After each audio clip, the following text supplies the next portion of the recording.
design is social, whether we like it or not, or whether we're explicitly doing something that we call social design. If we're designing bathrooms and, you know, speccing fixtures and things, that's actually a social act, just as much as, you know, doing a master plan for a city or something. So I think that in a way, whatever we do has social implications. Whatever we do is political and has political implications.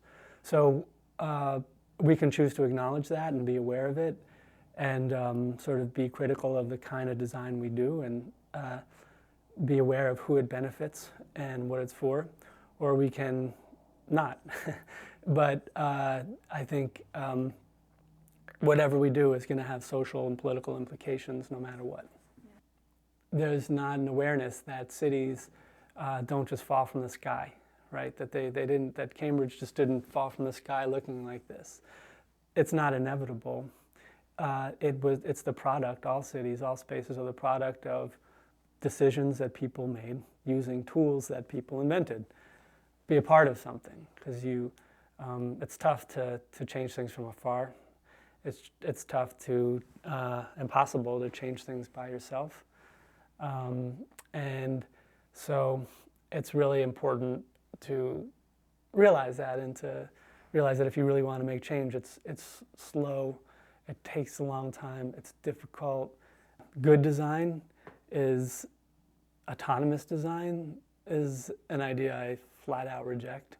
I think most people reject that idea at this point.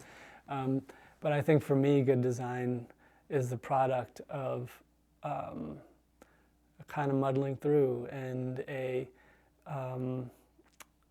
and having to overcome and negotiate at a non-strictly formal level.